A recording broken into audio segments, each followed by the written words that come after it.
record at 2-2, but it was not so impressive. It was 17-12, Cam. So I did not see one play from this game, but 17-12, and I digested that to box score and game recap, and it spoke to the final score for the most part. Yeah, it wasn't pretty at all. It was a win that felt like a loss. Miami was a 4.5 touchdown favorite against Central Michigan, 31-point favorites going into the game, and only won by 5 against Central Michigan. That's not supposed to happen at all.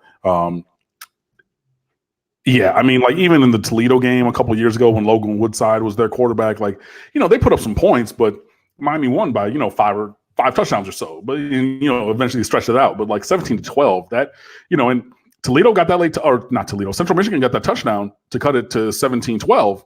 And then they got the ball back with the game on the line. Now, I know it was on the 5-yard line. They had 95 yards to go against our defense, and eventually threw an interception to Al Blaze Jr. on a kind of Hail Mary-ish jump ball. But, they had the ball late in that fourth quarter with a chance to go down the field and win. That is not a scenario that should have happened. The offense wasn't able to run. DJ Dallas, unfortunately, had his 100-yard game streak snapped. Jaron Williams, the completion percentage was good, but he's still missing guys open down the field. And not missing on throws per se, missing taking the opportunity to throw it to them. Jeff Thomas, you could have thrown, it would have been maybe a contested catch, but you could have thrown to him a couple of times. There were a couple of plays that were open. I'm thinking about Jeff Thomas on a flag route. I'm thinking about Will Mallory on a semi-wheel-ish kind of thing up the seam. There were some guys down the field who were open. Jaron didn't really throw the ball away a lot, and it's a lot of dink and dunk, nickel and dime stuff, which will run your percentage up. And 70 percent completions over the course of the year is a lot better than what we've seen in the last couple of years with, N'Kosi Perry / Malik Rozier over the last 2 seasons. But, at some time, you got to take a chance. And I think, in the course of the Central Michigan game, Jaron Williams crossed the vanguard of 100 passes with no interceptions. He's the first Miami quarterback to go his first 100 passes without throwing an interception, as per Tim Reynolds of the Associated Press. And that's fine. But now I think that that's becoming a thing. He's like, oh, I don't throw interceptions. But you're not taking chances either, Jaron. So, what are we doing here? You got to blow the top off the defense sometime. And we're not seeing that. The offensive line took a major step. The whole team really regressed. Thank goodness for Shaq Quarterman stepping up. Thank goodness for Gervin Hall shaking off a rocky performance the week before to step up with a nice game. But it was a win, but it just leaves such a sour taste in my mouth, honestly. Why are we doing I formation with a fullback, hard play action? Again, the one where you turn your shoulders and, turn your back to the defense. Why are we doing that on 3rd and 11 when you're averaging 1.7 yards per rush? Nobody's moving. None. Period.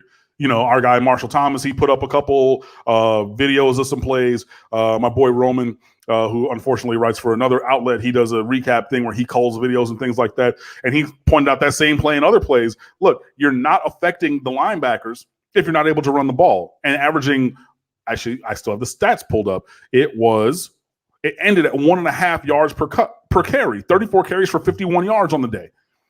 You're not scaring anybody with hard play action on that. And then you're taking a guy out of the route for a fullback, and neither of the fullbacks are really great blockers. So, what are you gaining? It's just some of these things and, all of this. And Manny Diaz talked about it. He said, look, there are 100 things wrong to fix. We like fixing them after a win rather than a loss. And I quote tweeted that, and I said 100 ?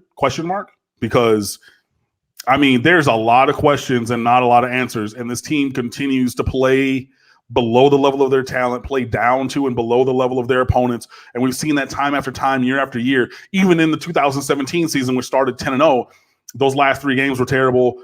Last year was up and down. The year before that, 2016, the year before the good year, that was up and down. Just all these, it's been up and down for a good long time. And this looks more like that Miami than any kind of new Miami, which is why I said I'm not going to use that moniker until I see something new and different, because I'm not seeing new and different. The only new and different I'm seeing is, some players who are established in their careers for being and exuding excellence, not doing that as routinely as they have in the past. And that's not the kind of new that I think that Miami wants to be. So, yeah, it left a bad taste in the mouth. I mean, it's a different kind of bad than the bye week after Florida, which was an actual loss and a rivalry game and everything. But, if you're looking for good from last week, there was a little bit. Even on the first drive of the game where Miami went down the field and scored, that touchdown was on a 4th and goal play after you got stuck 3 times from inside the 5. You know what I mean? Yeah. So it's a rough week around here, honestly. Manny Diaz continues to talk about, needing players in practice to step up and fix it.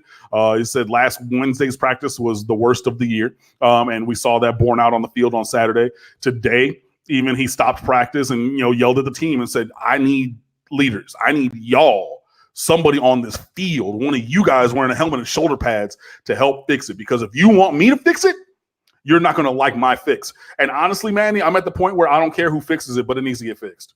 Yeah, so Miami survived 17-12 as Cam outlined there, and I went through the play-by-play and the recap and so forth, and I saw, Central Michigan took over the 5, so the likelihood of them scoring a touchdown was extremely low, but anytime the other team's got the ball in its hands and they can win the game, then that's some serious stuff, and Al Blades picked off the pass at the 41 to end it.